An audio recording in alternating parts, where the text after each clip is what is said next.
सर्वोपनिषदो गावः दुग्धा गोपालनन्दनः पार्थो वत्सजुगेर्भोक्ता दुग्धं गीतामृतं महत वसुदेवसुतं देवं कंसचाणूरमर्दनं देवकी परमानन्दं कृष्णं वन्दे जगद्गुरुं भीष्मद्रोणजयद्रथजना गान्धारनीलोत्पला शल्यग्रामवती कृपेण वहने कर्णेन वेलाकुला अश्वत्थामविकर्णघोरमकरा दुर्योधनावर्तिनी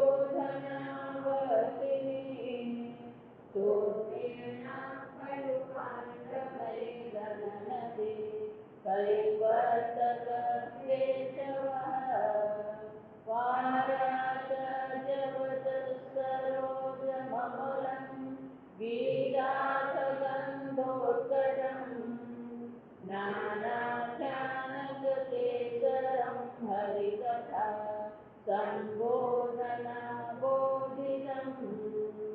लोके कश्चन षट्पदैरहरः पेरीयमानं मुदा भूयाद्भारतपङ्कजं कलिमलप्रध्वंसिना श्रेयसे मूकं करोति वाचालं पङ्गुं लङ्घयते गिरिं यत्कृपातमहं वन्दे परमानन्दमाधवं यं ब्रह्मा वरुणेन्द्ररुद्रमरुतः स्तुवन्ति विष्णवैः वेदैः साङ्गपदक्रमोपनिषदैः गायन्ति यं सामगाः ध्यानावस्थिततद्गतेन मनसा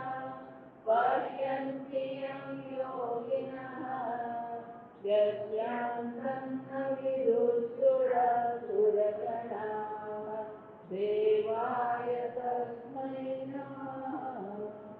ॐ सहनावतु सहनौ भुनक्तु सह वीर्यं करवावहै तेजस्विनावधीतमस्तु मा विद्विषावहै।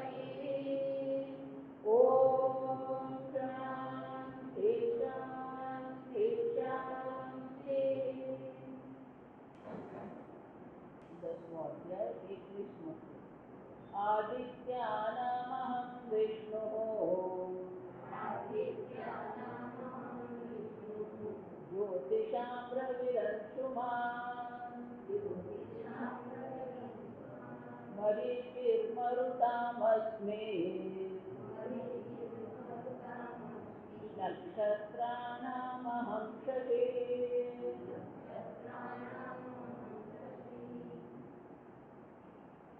आदित्यानाम अहम विष्णु 12 આદિત્યોમાં વિષ્ણુ આદિત્ય હું છું એટલું જ નહીં જ્યોતિષામ રવિરંશુમાન જે સ્વપ્રકાશ જ્યોતિ પદાર્થો જે છે એ સર્વમાં રવિ હું છું. આપણા સૂર્યમંડળની દ્રષ્ટિએ આ ચર્ચા આપણે જ્યાં છે ત્યાંથી આ ચર્ચા કરવાની અને એટલા માટે આપણે સૂર્યમંડળની દ્રષ્ટિએ જોઈએ તો રવિ કોણ છે? અંશુમાન રવિ. આપણી દ્રષ્ટિએ સૂર્ય સૌથી પ્રકાશિત પદાર્થ છે. આપણે પૃથ્વી પરથી જોઈએ તો સૌથી પ્રકાશિત પદાર્થ આપણને જે દેખાઈ રહ્યો છે એ સૂર્ય છે અને એટલા માટે જ આપણે કહીએ છીએ કે આજે રવિ જે છે સર્વ જ્યોતિઓ કેમ?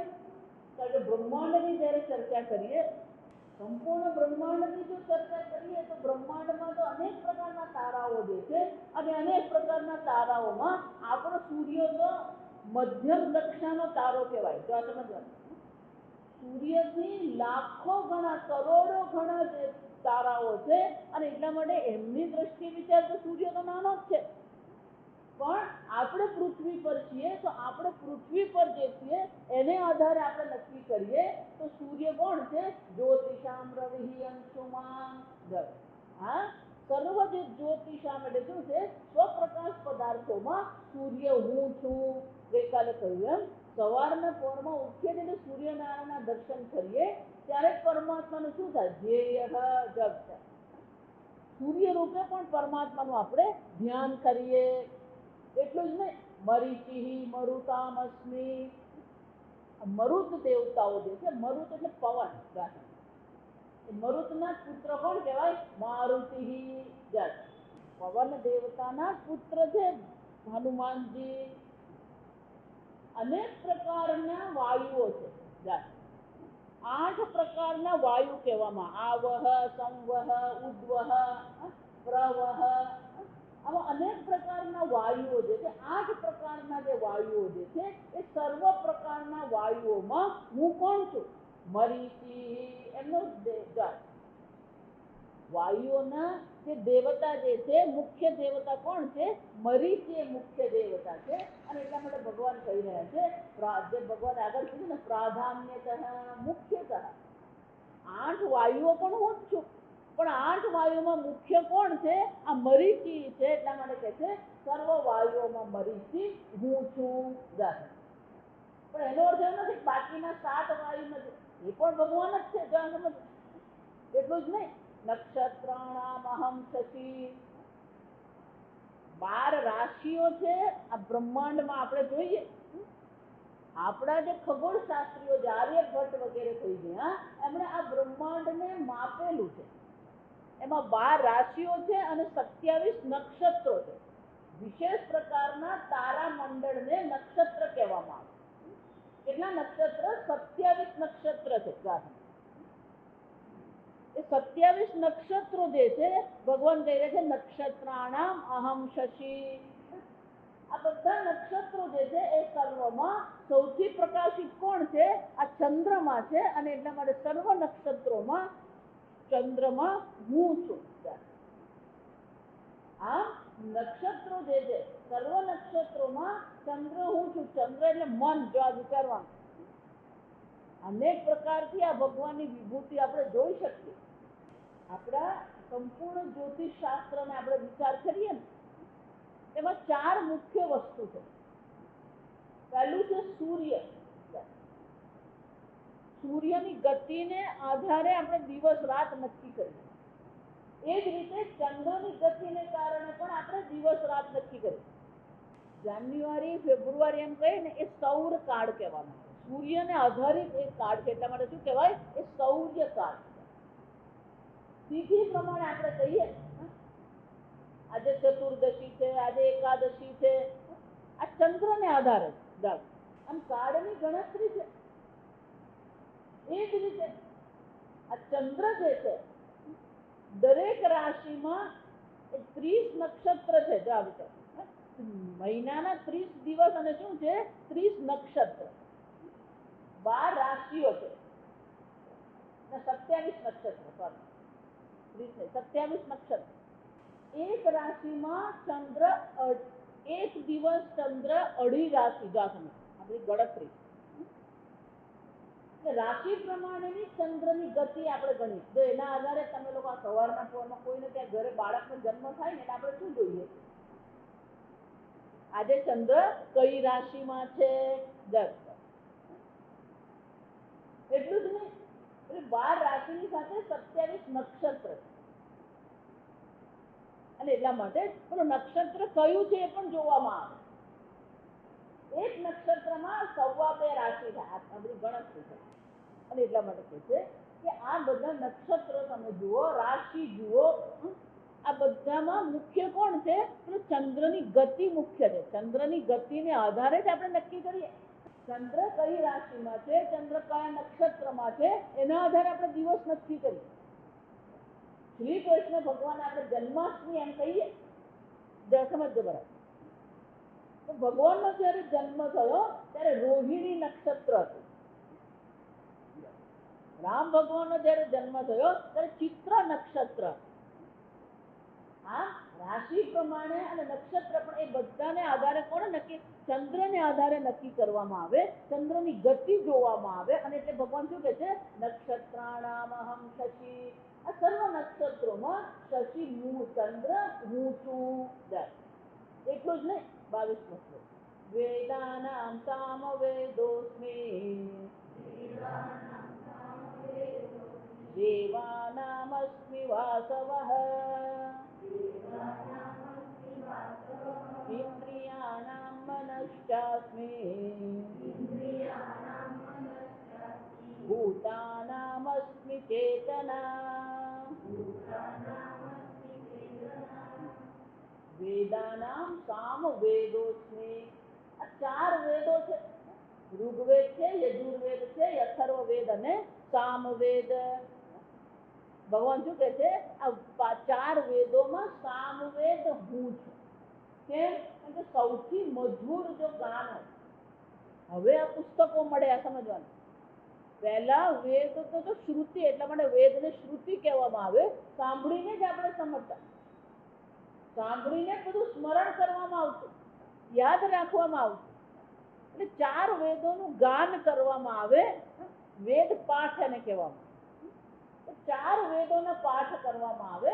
એ સર્વ 4 વેદોના પાઠોમાં સૌથી મધુર પાઠ કોનો હોય, આ સામવેદનો હોય. તમે સાંભળો ને તો ખબર પડે. આપણે ગુજરાત વાળાને કઈ ખબર તો બ્રાહ્મણે જાણે નહીં ને આપણે દક્ષિણમાં તમે જાઓ, આપણે કઈ છે નથી એવું નથી, આ સમજો. પણ એ લોકોને બોલાવવા એટલે પછી એટલે પૈસા આપવા પડે. આપણે પેલા 100 રૂપિયા આપી દે ને એ ચાલે નહીં. એ લોકો એક દિવસના 5000 રૂપિયા લે. કેમ? એ લોકો બાળપણથી આખું વેદ કંઠસ્થ કરવું સહેલી વસ્તુ નથી. આપણે ક્યાંય છે ઋગ્વેદ જાણનારાને શું કહેવામાં આવે, ઋગ્વેદી, સામવેદી, અથર્વવેદી, બધા જ છે. એ સર્વમાં પેલું સામગાન છે. શંકર ભગવાનનું એક નામ શું છે, સામગાન પ્રિય. સામવેદ શંકર ભગવાનને ખૂબ પ્રિય છે. અને એટલા માટે ભગવાન કહે છે, સર્વવેદ હું જ છું. સર્વવેદો મારામાંથી જ ઉત્પન્ન થયા, છતાં પણ એ સર્વવેદોમાં સામવેદ હું છું. કારણ કે આપણા મનને આકર્ષિત કરનાર, આપણા મનનું ધ્યાન ખેંચનાર છે. અને એટલે કે છે વેદાનામ સામવેદોસ્મિ. એનો અર્થ શું થયો, આ વેદો પણ હું છું. આગળ મેં કહ્યું એમ ખાલી સામવેદ ભગવાન છે એમ નહીં, 4 વેદ પણ ભગવાન જ છે. એનો અર્થ શું થયો, વેદ નું ઉત્પન્ન કરનાર પણ કોણ છે, વેદના પ્રણેતા પણ ઈશ્વર જ છે. અને વેદનો પ્રણેતા ઈશ્વર છે એટલું જ નહીં, આ વેદ શાના માટે ભગવાન ઉત્પન્ન કર્યા, જીવાના અભ્યુદય નિશ્રેયસાર્થે. સર્વ જીવોનો અભ્યુદય કરવા માટે, એમના જીવનમાં વધુ ને વધુ પ્રગતિ કરે, આગળ વધે. અભ્યુદયનો અર્થ શું થાય, આ જીવનમાં આપણે પ્રગતિ કરીએ, જીવનમાં આપણે સમૃદ્ધિ મેળવીએ. આ જીવનમાં સમૃદ્ધિ મેળવવા માટે આ ભગવાને વેદોની ઉત્પત્તિ કરી. પણ એ અભ્યુદયની સાથે સાથે નિશ્રેયસ. આમ ભગવાનનો પહેલો જે કાંડ વેદનો જે છે ને કર્મકાંડ કહેવામાં આવે. કર્મકાંડ દ્વારા આપણે ધર્મનિષ્ઠ બનીએ. કર્મકાંડમાં 2 ચર્ચા સમજવાનું. કર્મની ચર્ચા છે, કર્મની ચર્ચાની સાથે સાથે મનુષ્યને કર્મ કરવાની સ્વતંત્રતા આપી. એટલે મનુષ્ય કર્મ કરી શકે, પણ કર્મ પણ માણસ ઉત્પન્ન કરી શકે નહીં. કર્મ મનુષ્ય કરે છે, કર્મફળ દાતા ઈશ્વર છે. એટલું જ નહીં, કર્માધ્યક્ષ પણ ઈશ્વર છે. આ સમજવા. આમ વેદ દ્વારા ભગવાન પોતાને કર્માધ્યક્ષ, કર્મફળ દાતા સ્વરૂપે પ્રગટ કરે. જગતની દ્રષ્ટિએ વિચારીએ તો ભગવાન કોણ છે, અહમ આદિશ્ચ મધ્યમ ચ અંતમ. આ જગતનો અભિન્ન નિમિત્ત ઉપાદાન કારણ ઈશ્વર છે. પણ વેદના પ્રણેતા સ્વરૂપે જયારે આપણે ઈશ્વરને જોઈએ ત્યારે ઈશ્વરના બીજા 2 નામ પડે. કયા પડે, કર્માધ્યક્ષ અને કર્મફળ પ્રદાતા. કર્મનું નિયંત્રણ, નિયામક પણ ઈશ્વર જ છે અને કર્મફળ આપનાર પણ ઈશ્વર છે. એટલું જ નહીં, ઈશ્વરમાં કરુણા છે, કૃપા સાગર છે, અને એટલા માટે જીવોને આ સંસાર સાગરમાંથી પાર ઉતારવા માટે શું કર્યું? આ જ્ઞાન કાંડ પણ આપવામાં આવ્યું. કર્માધ્યક્ષ અને કર્મફળ દાતા છે, પણ એ કર્મથી આ સંસારમાં આપણે શું કરતા કરવાનું? ફરતા જ રહેવાનું.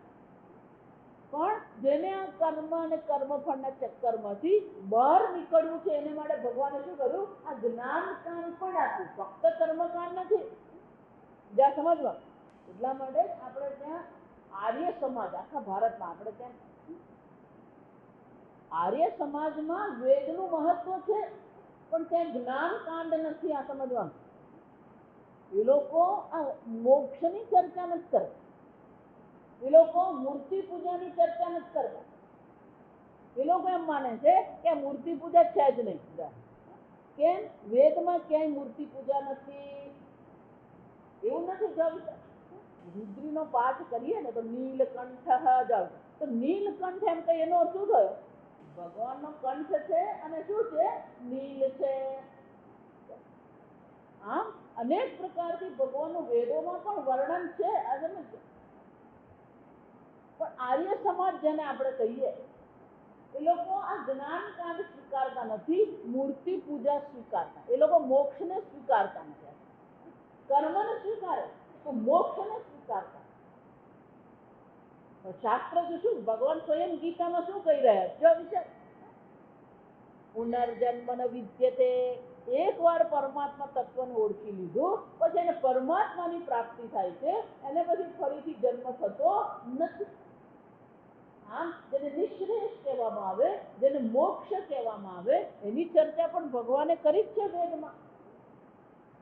એનો શું થયો? જેને આ કર્મફળના ચક્કરમાંથી ઉપર ઉઠવું છે, એના માટે ભગવાને આ ઉપનિષદની પણ ચર્ચા કરી.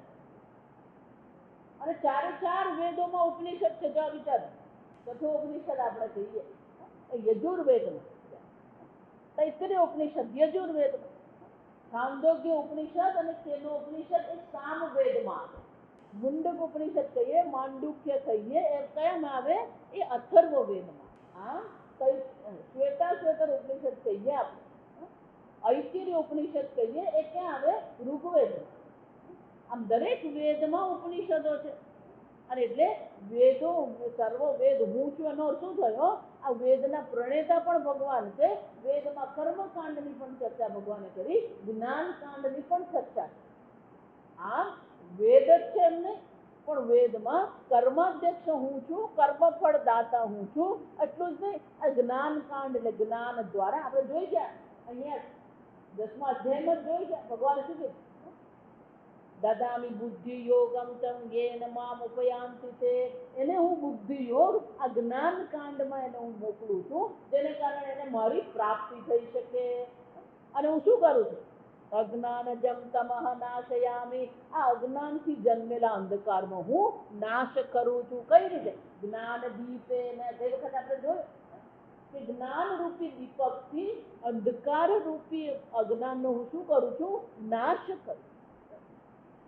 અને એકવાર અવિદ્યાનો નાશ થઈ ગયો પછી જગતમાં ફરીથી એને જન્મ મરણના ચક્કરમાં પડવું પડતું નથી. અને એટલા માટે વેદ દ્વારા આપણે ભગવાનને કઈ રીતે સમજીએ છીએ? કર્માધ્યક્ષ, કર્મફળ દાતા અને જ્ઞાન પ્રદાતા પણ કોણ છે? એ પરમાત્મા. એટલું જ નહીં, દેવાનામસ્મિ વાસવઃ. શંકરાચાર્ય વિશેષ કઈ આપતા નથી ભાષ્યમાં, સમજ. વેદાનામ મધ્ય સામવેદઃ અસ્મિ, દેવાનામ રુદ્રાદિત્યાદીનામ વાસવઃ ઇન્દ્રઃ. દેવાન,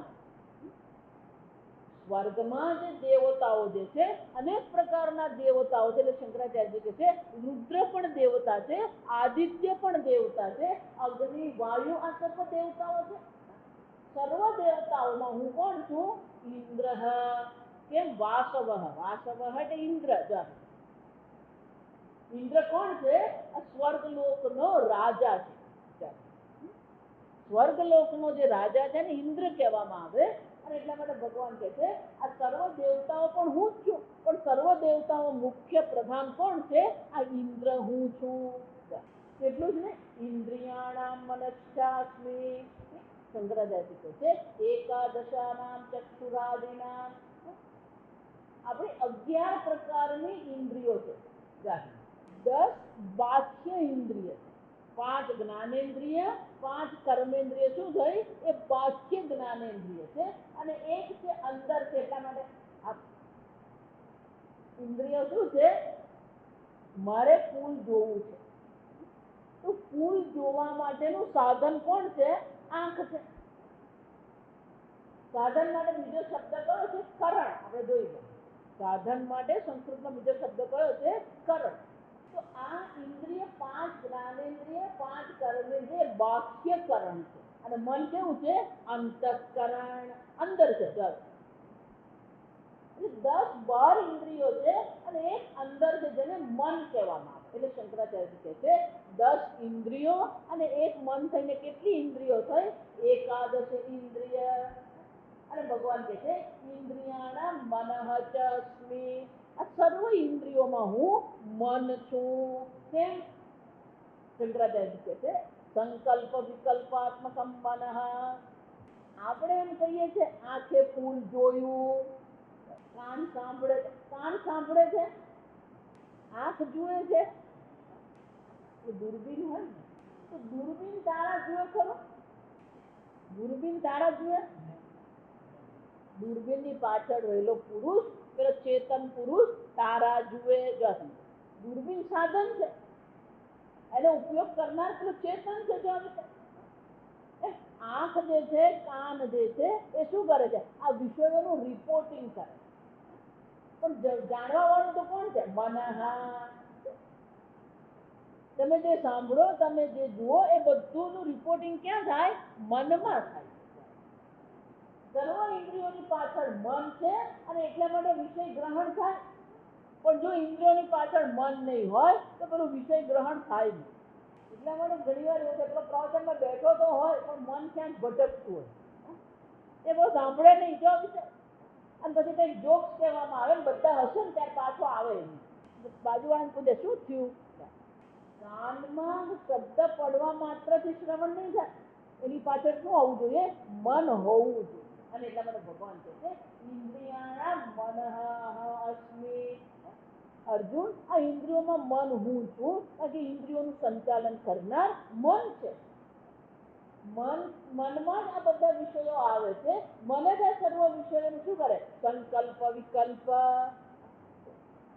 અનેક પ્રકારના સંકલ્પ વિકલ્પ કરનાર આ મન હું છું, તે સર્વ ઇન્દ્રિયોનું સંચાલન કરે છે. એટલું જ નહીં, ભૂતાનામસ્મિ ચેતના. આ સર્વ ભૂતોમાં જે ચેતનતા દેખાઈ રહી છે, એ ચેતનતા પણ કોણ છે, હું છું.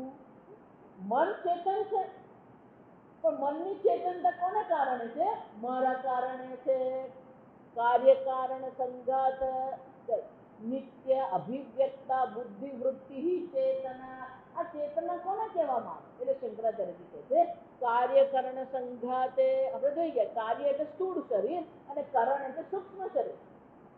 સ્થૂળ અને સૂક્ષ્મ શરીરમાં જે નિત્ય અભિવ્યક્ત થઈ રહ્યું છે, જે ચેતનતા અભિવ્યક્ત થઈ રહી છે, અભિન્ન નિમિત્ત ઉપાદાન કારણ છે. ઈશ્વર તો સર્વવ્યાપી છે. આ ફૂલ પણ ઈશ્વર જ છે ને, આ ડેસ્ક પણ શું છે, આ ધાડિયો ઈશ્વર જ છે.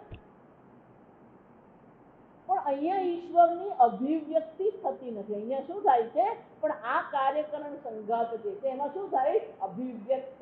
અહીંયા પેલી ચેતનતા અભિવ્યક્ત થાય છે,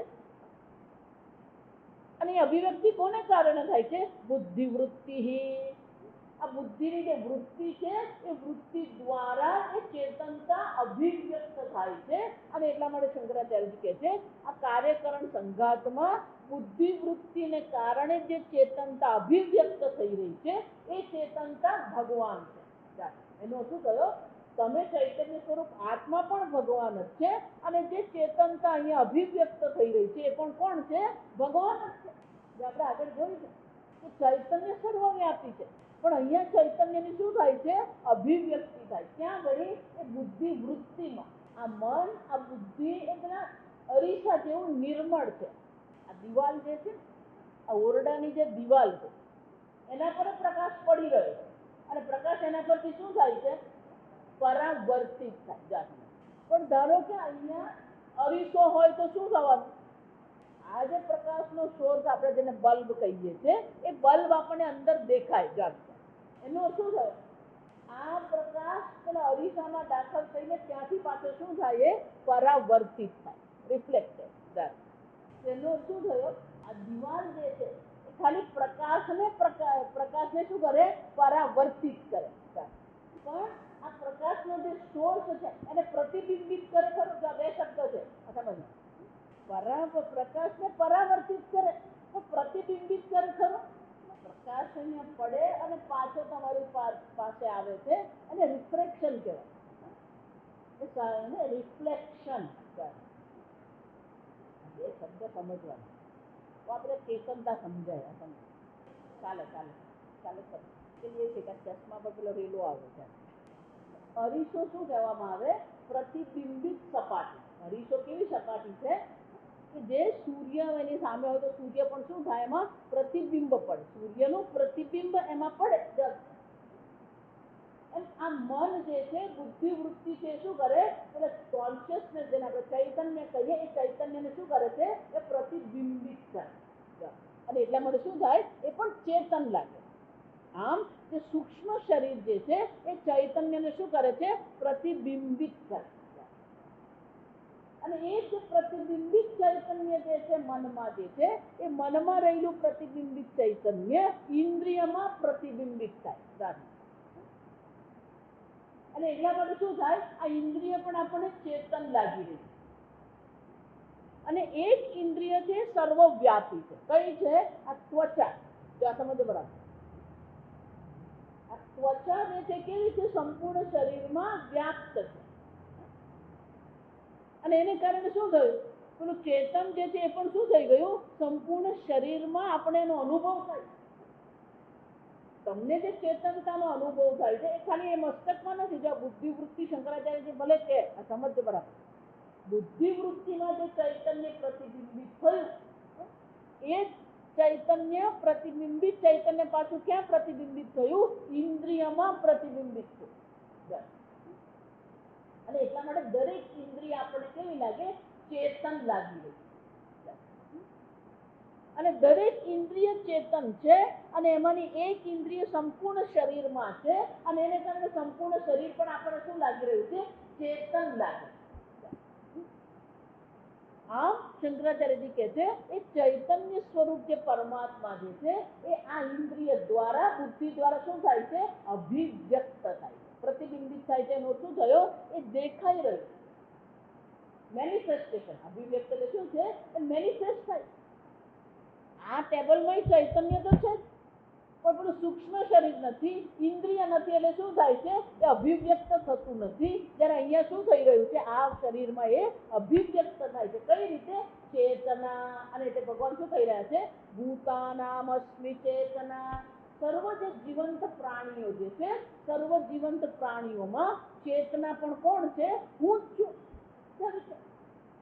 એનો અર્થ શું થાય? તમારી જે ચેતનતા જે છે એ ચેતનતા પણ ઈશ્વર જ છે. આ શરીર જે ચેતન દેખાઈ રહ્યું છે, જે ચૈતન્ય સ્વરૂપ આત્મા છે, એ પણ ઈશ્વર જ છે. ચેતનતા છે એ પણ ઈશ્વર જ છે. અને એટલે ભગવાન કહે છે કાર્યકરણ સંઘાતે નિત્ય અભિવ્યક્તા. નિત્ય અભિવ્યક્ત થાય. જો વિચાર, ક્યારે એવો વખત નથી કે પેલું ચૈતન્ય અહીંયા અભિવ્યક્ત ન થતું હોય. ભૂઈ ગયા પછી પણ પેલા પ્રાણ રૂપે તો એ શું થતું રહે છે? અભિવ્યક્ત થાય જ છે. અને એટલે ભગવાન કહે છે કે અર્જુન, સર્વ જીવંત પ્રાણીઓ જે ભૂતો જે છે એમાં પણ હું શું થઈ રહ્યો છું? અભિવ્યક્ત થઈ જ રહ્યો છું. 10મો અધ્યાય ભણીએ ને આપણે એટલે એક વસ્તુ યાદ રાખો, પેલો આપણો હું ક્યાં રહેવાનો જ નથી. આદિત્ય ભગવાન છે, સૂર્ય ભગવાન છે, ચંદ્ર ભગવાન છે, વાયુ ભગવાન છે. મરુતામ અસ્મિ મરીચ. વાયુ ભગવાન છે.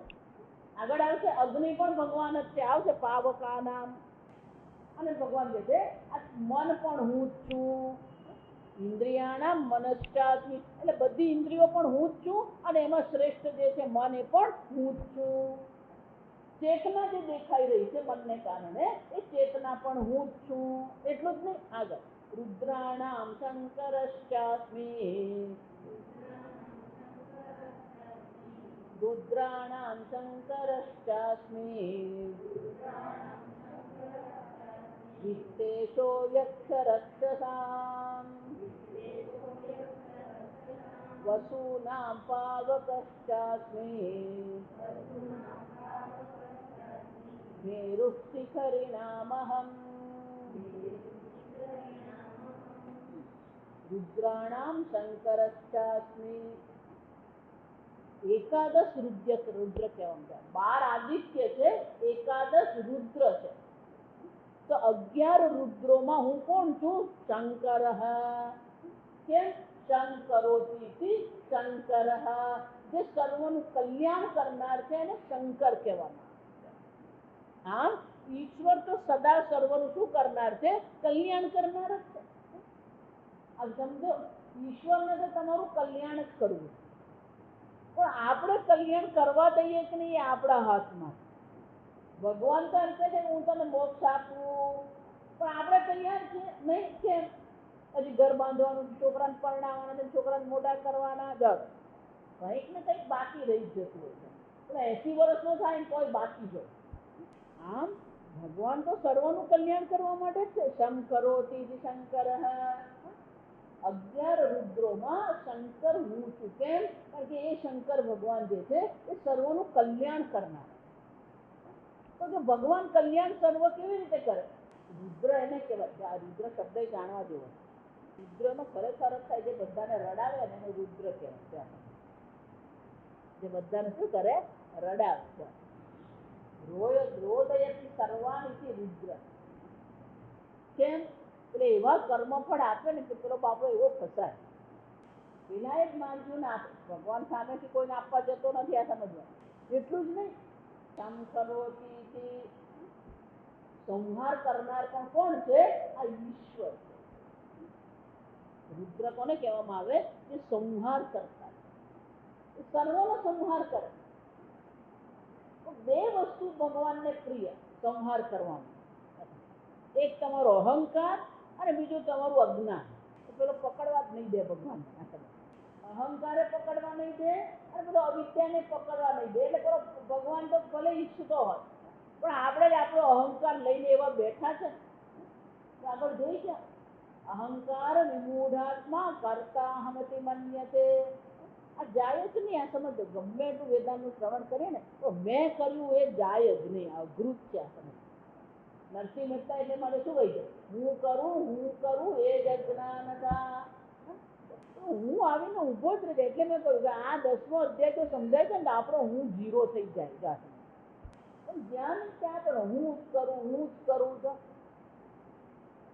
કરતા હમિતિ મન્યતે આમ અહંકારથી પેલો માણસ એટલો મોહિત થઈ ગયો અહીંયા વલસાડમાં આ તો મુશ્કેલી ક્યાં છે આપણી વલસાડમાં જેને કરોડપતિ કોણ એ બોમ્બેમાં શું થઈ જાય હમણાં બોમ્બે તું આવી તો વિચારી જો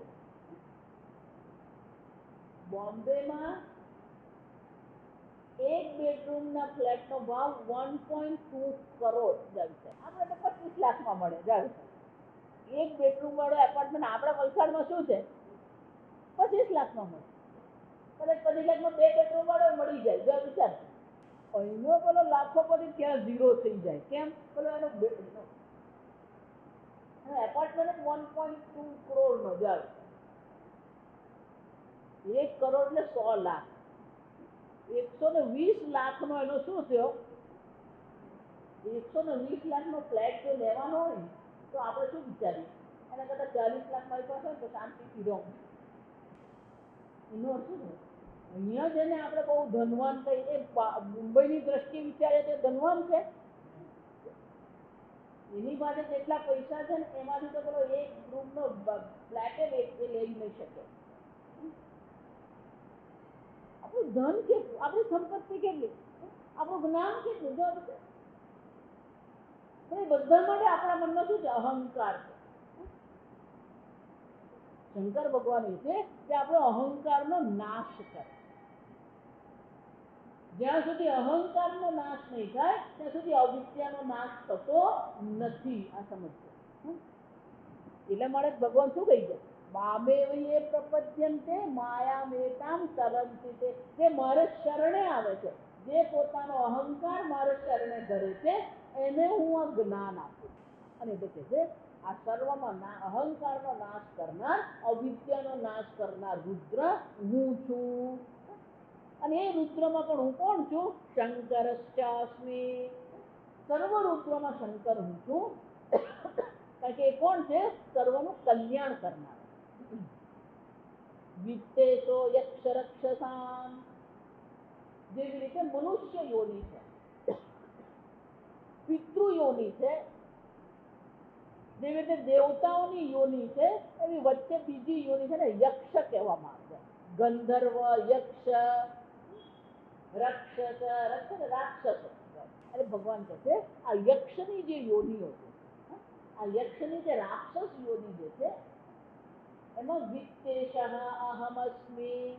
વિત્તેશ એટલે કે સંપત્તિઓનો પણ ઈશ્વર, જેને કુબેર કહેવામાં આવે. કુબેર ભંડાર, આપણે જનરલી એને કુબેર ભંડાર એવું કહીએ. ભગવાનનો કોણ છે? એ સ્વર્ગમાં વિત્ત મંત્રી, આપણો વિત્ત મંત્રી જા સમજશે. એમાં એ પણ કોણ છે? અહીંયા ભગવાનને કુબેરની બધી કથાઓ છે. આ સમજશે.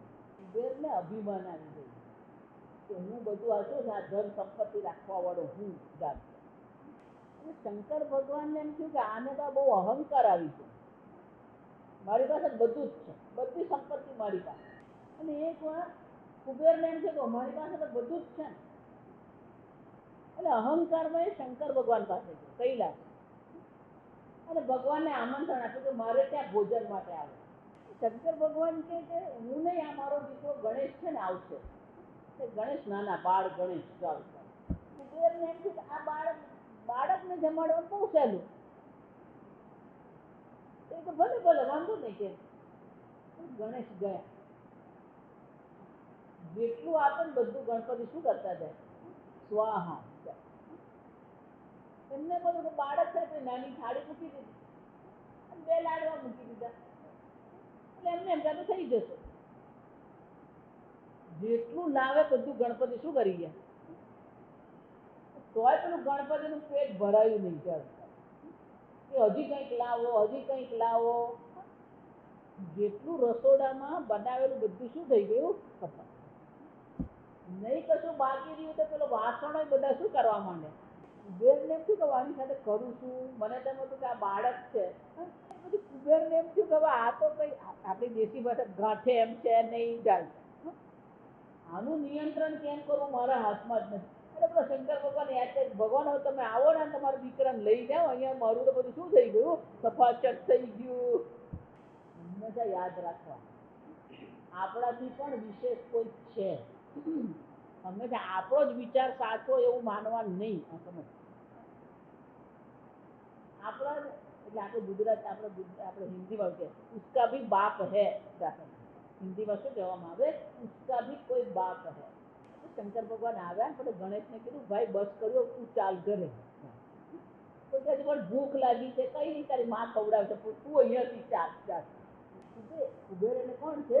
બધી સંપત્તિ કુબેર પાસે. દેવતાઓની જે સંપત્તિ છે એ સંપત્તિ રાખનાર કોણ છે? આ કુબેર છે. પણ એ કુબેર કોણ છે? દેવતા નથી. આ સમજો, યક્ષ રાક્ષસ છે. સંપત્તિ શ્રી કહેવાય. આ વિચારજો. વિષ્ણુ ભગવાનની પત્નીને લક્ષ્મી કહેવામાં, પણ સંપત્તિને રાખનાર જે છે કોણ છે? સાચવનાર જે છે કોણ છે? કુબેર છે. અને કોણ છે? દેવતા નથી, યક્ષ રાક્ષસ છે. એનો અર્થ શું થયો? જે પેલો સંપત્તિ આમ પકડીને બેઠો છે એ કોણ છે? સ્વામીજી બહુ સરસ છે. જ્યારે તમે સંપત્તિનો સદુપયોગ કરો ને ત્યારે જ એને લક્ષ્મી કહેવાય. તમે કેટલું આપો ને એ મહત્વનું, કેટલું લો ને એ મહત્વ નથી. આ સમજ. પણ આપણે ચિંતન શાનું કરતા રહે? મને કેટલું મળે. ભગવાન કહે કુબેર પણ હું જ છું, સંપત્તિ પણ હું જ છું, અને સંપત્તિને સાચવનારો કુબેર પણ હું જ છું.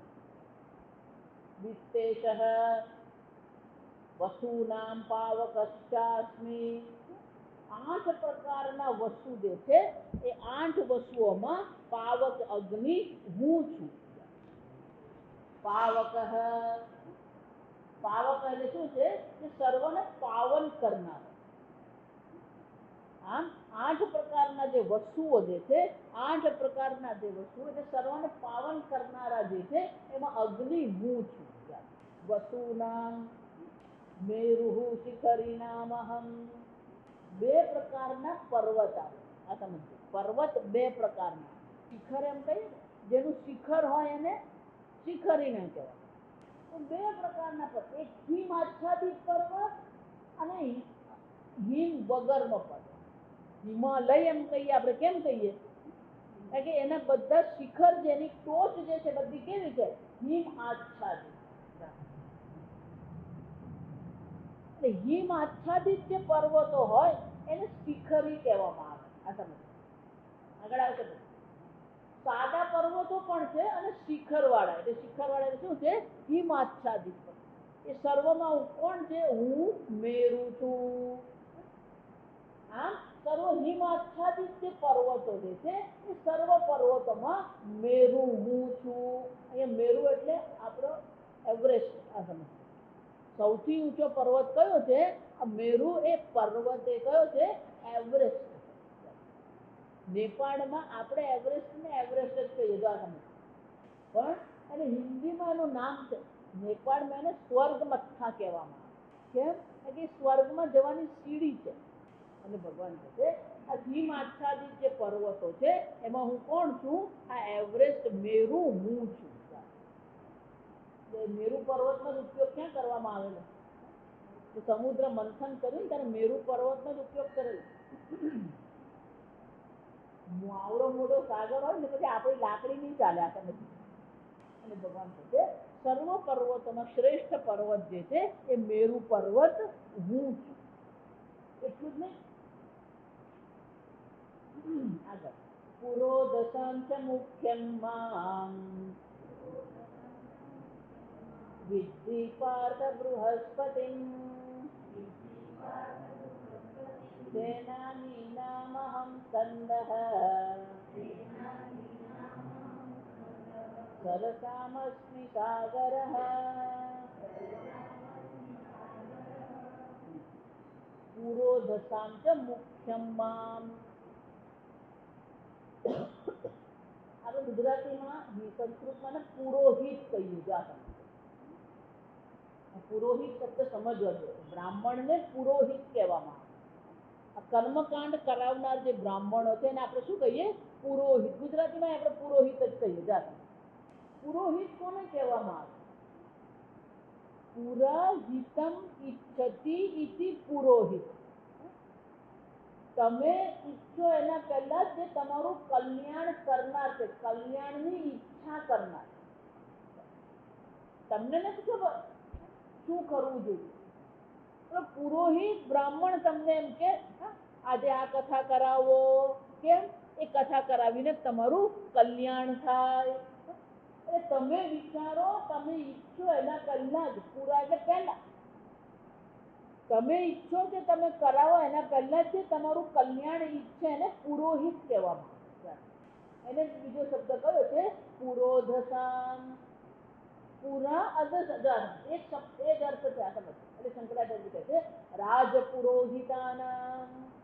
આજે પુરોહિતો જે છે એમાં અનેક શ્રેષ્ઠ રાજપુરોહિત એટલે કે જે શ્રેષ્ઠ પુરોહિતો છે વશિષ્ઠ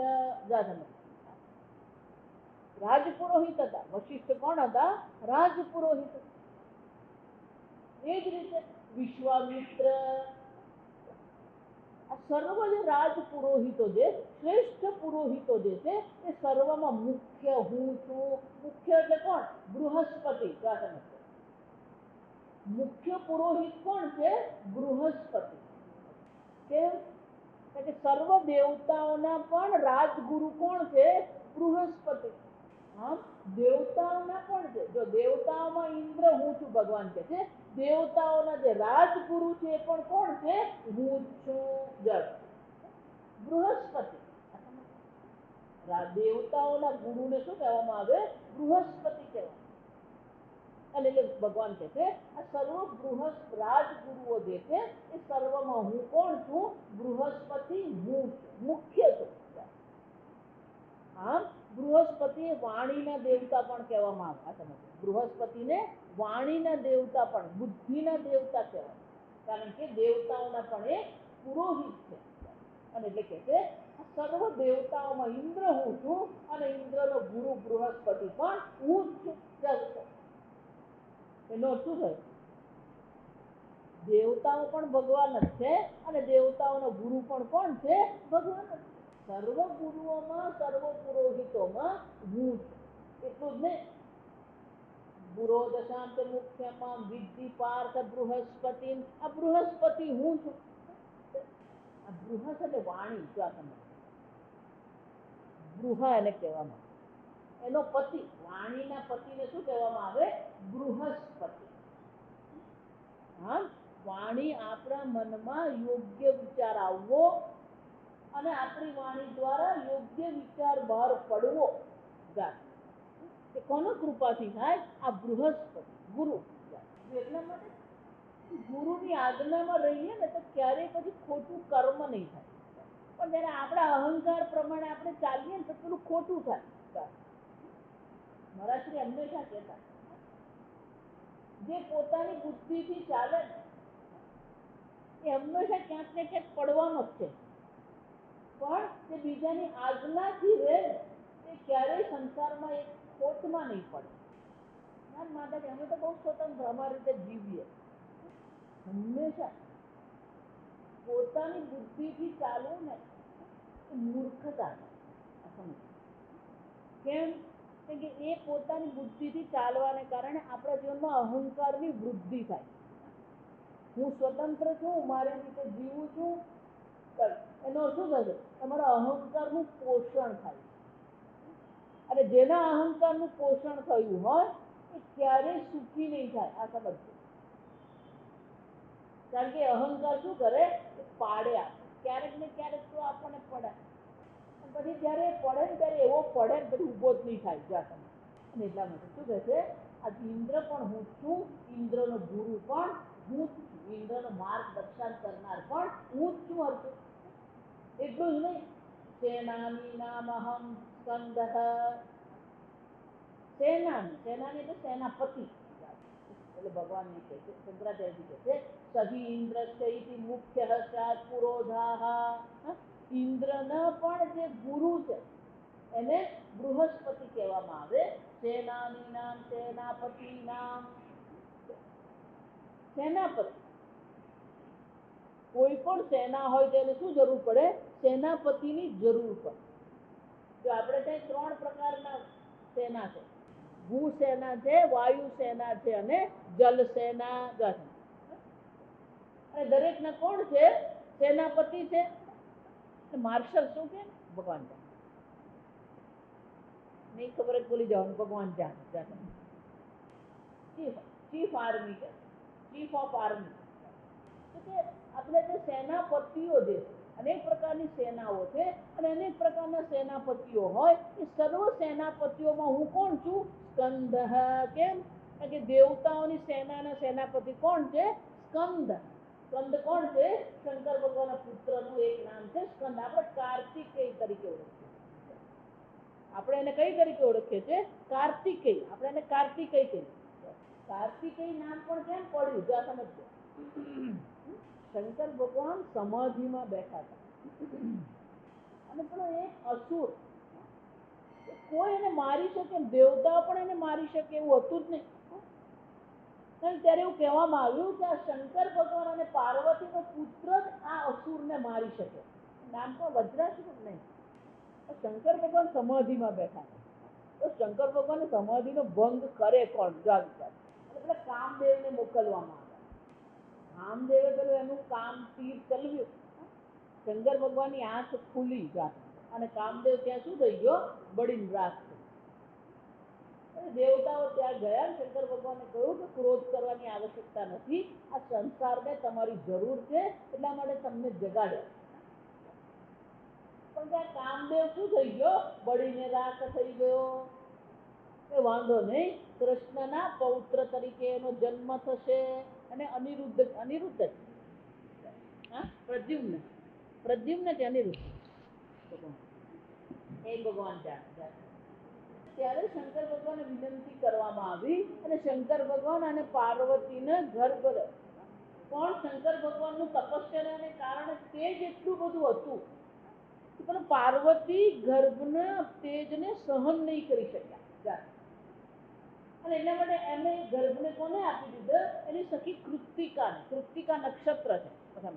એ કૃત્તિકા નક્ષત્રમાં 6 તારાઓ છે. ગર્ભના 6 ભાગ કરી અને કૃત્તિકાને આપી દીધા અને કૃત્તિકા નક્ષત્રમાં એમનો ઉછેર થયો અને એટલા માટે એને શું કહેવામાં આવે? કાર્તિકેય દસ. 6 બાળક તરીકે એ શું કરવામાં આવ્યો? એનો ઉછેર કરવામાં આવ્યો અને જ્યારે યુવાન થવા કુમાર અવસ્થા આવી ત્યારે 6 ને 1 કરી દીધા. એટલે તમે જુઓ ને તો જ્યાં પણ આ કાર્તિકેય હોય ને એને 6 મુખ છે. ષણમુખ એટલે એમનું એક નામ શું પડી ગયું? ષણમુખ. એટલે 6. અને કૃત્તિકા નક્ષત્ર દ્વારા એમનું પાલન પોષણ કરવામાં આવ્યું એટલે એમને કાર્તિકેય કહેવામાં આવે અને એમને 6 મુખ છે એટલે ષણમુખ કહેવામાં. અને એમનો જન્મ શાના માટે થયેલો? કે દેવતાઓના સેનાપતિએ બને. દેવતાઓના સેનાપતિ બનીને એ જ્યારે યુદ્ધ કરે ત્યારે એ પેલા રાક્ષસને મારી શકે અને એટલા માટે શંકરાચાર્યજી કહે છે સેનાપતિ નામ અહમ સ્કંદઃ દેવ સેનાપતિ. એ કોણ હતા? દેવતાઓના દેવ સેનાપતિ એ હતા અને એટલા માટે કહે છે સર્વ સેનાપતિઓમાં શ્રેષ્ઠ કોણ છે? આ સ્કંદ કાર્તિકેય અથવા ષણમુખ કહેવાય. સ્કંદ પણ કેમ કહેવામાં આવે? કે પેલા 6 ને જોડેલા જોડવામાં આવે ને એટલે પેલું સ્કંદ કહેવામાં આવે. સેનાની નામ અહમ સ્કંદઃ. કેમ? કે શ્રેષ્ઠ યોદ્ધા કોણ છે? આ કાર્તિકેય છે જેને એ રાક્ષસનો નાશ કરેલો. અને એટલે ભગવાન કહે છે સર્વ સેનાપતિઓ પણ હું છું પણ સર્વ સેનાપતિઓમાં મુખ્ય કોણ છે? આ સ્કંદ હું છું. સરસામસ્મિ સાગરઃ. સરસા યાની દેવ ખાતાની સરાંસી તેષામ સરસામ સાગરઃ અહમસ્મિ. સરસ એટલે જેને ખોદીને બનાવવામાં આવે.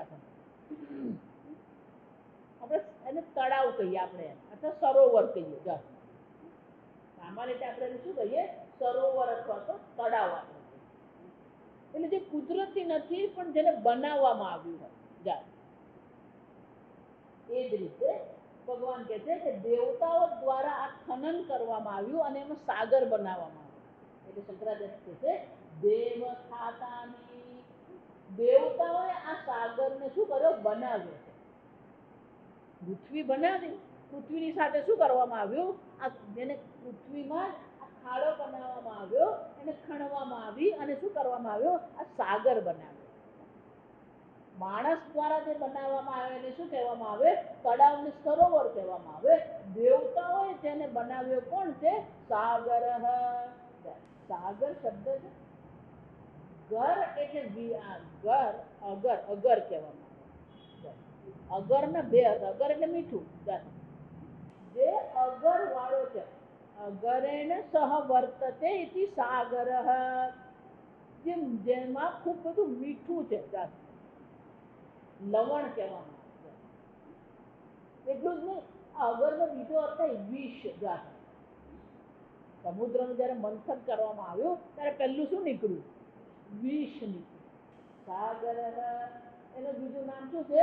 સમુદ્ર. સમુદ્ર મંથન કહીએ. કેમ?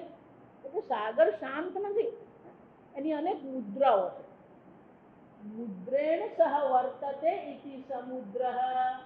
ક્યારેક ભરતી આવે, ક્યારેક ઓટ આવે, ક્યારેક મોટા મોજા ઉછળે, ક્યારેક લહેર હોય, જગ. આમ અનેક પ્રકારની એની મુદ્રાઓ છે અને એટલા માટે એને શું કહેવામાં આવે? સમુદ્ર કહેવાય.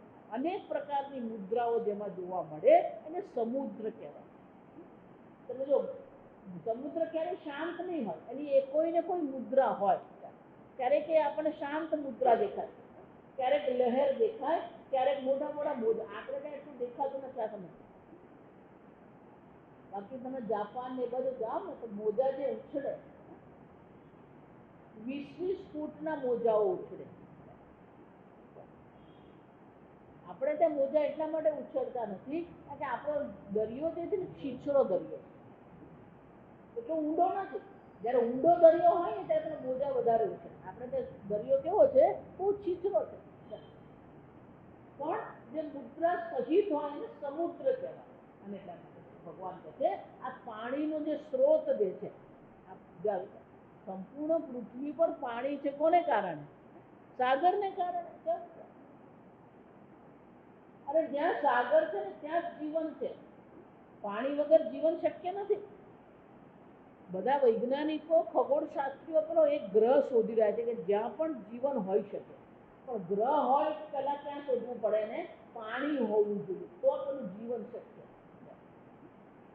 આમ આ સાગર તો આપણું જીવન છે. આ સમજ. અને એટલે ભગવાન કહે છે આ બધા તળાવોમાં સરોવરોમાં સાગર હું છું. એનું ઓછું થયું. તિથલ જઈએ ને તો કોણ યાદ આવવું જોઈએ? પેલો સૂર્ય જોઈએ, સૂર્યાસ્ત જોઈએ તોય ભગવાન યાદ આવવું જોઈએ. તો દરિયો જોઈએ તો કોણ યાદ આવે? એ ભગવાન. કેમ? સાગર પણ ભગવાન જ છે. અગ્નિ પણ ભગવાન જ છે.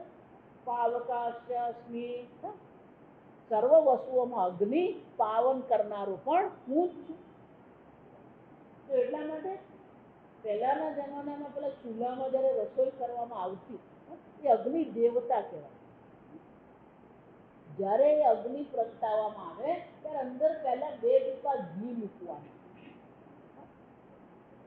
કેમ? આ અગ્નિ છે, અગ્નિ મારા માટે રસોઈ તૈયાર કરશે એટલે પહેલી આહુતિ કોને આપવામાં આવે? એ અગ્નિને આહુતિ. પછી રસોઈ કરવામાં આવે. રસોઈ થઈ ગયા પછી પણ શું કરવાનું હોય? પેલો ભાત હોય એ થોડો ભાત લઈને શું કરવામાં આવે? પેલો ચૂલાના અગ્નિમાં મૂકવાનો. અગ્નિ દેવતા ઈશ્વર છે. ભગવાન કહે છે અગ્નિ હું છું, સાગર હું છું, સેનાપતિ પણ હું છું, બૃહસ્પતિ સર્વની બુદ્ધિઓને પ્રેરણા આપનાર, સર્વ વાણીઓને પ્રેરણા આપનાર પણ હું છું. આમ સર્વત્રિય ભગવાનની વિભૂતિના ભગવાન આપણને દર્શન કરાવી રહ્યા છે. આગળ આપણે આવતીકાલે. ઓમ સ્વસ્તિ પ્રજાભ્યઃ પરિપાલયન્તાં ન્યાયેન માર્ગેણ મહિં મહિષાઃ ગોબ્રાહ્મણેભ્યઃ શુભમસ્તુ નિત્યં લોકાઃ સમસ્તા સુખિનો ભવन्तુ કાલે વર્ષતુ પર્જન્યઃ પૃથ્વી સસ્યશાલિની દેશોऽયં બ્રાહ્મણાः સन्तु निर्भयाः ॐ सर्वेषां स्वस्तिर्भवतु सर्वेषां शान्तिर्भवतु सर्वेषां पूर्णं भवतु सर्वेषां मङ्गलं भवतु सर्वे भवन्तु सुखिनः सर्वे सन्तु निरामयाः सर्वे भद्राणि पश्यन्तु मा कश्चित् दुःखभाग् भवेत् असतो मा सद्गमय तमसो मा ज्योतिर्गमय मृत्योर्मा अमृतं गमय ॐ पूर्णमदः पूर्णमिदं पूर्णात् पूर्णमुदच्यते पूर्णस्य पूर्णमादाय पूर्णमेवावशिष्यते